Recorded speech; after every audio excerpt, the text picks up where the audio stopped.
Well, I think I look at it now as a recognition of symptoms so that an allopathic physician, your GP would, you'd come with a series of complaints, headache, visual changes, um, and they'll consider something in your central nervous system.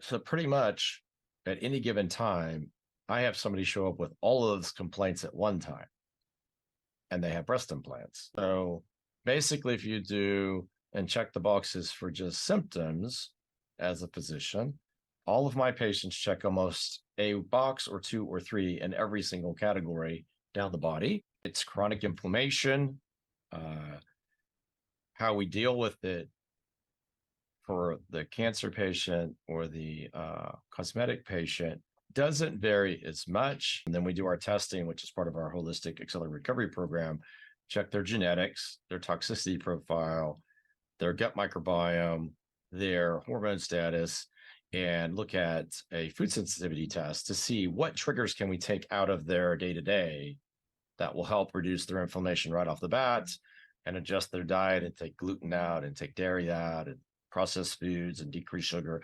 Quite Nice. frankly, if you have a breast cancer diagnosis, those things should be out of your diet anyway. The implant's just one of them. And if you don't address the other drivers, you're still going to be struggling with things potentially down the road based on how you detox genetically or what toxicity you already have, or maybe you live in a home that has mold, or there are just all these other things that if you don't take into consideration, you're going to have a prolonged recovery or not recover in the manner we see normally. And we do still hear stories all the time about people who had suspected breast implant illness and then they went and had their implants removed and they didn't improve.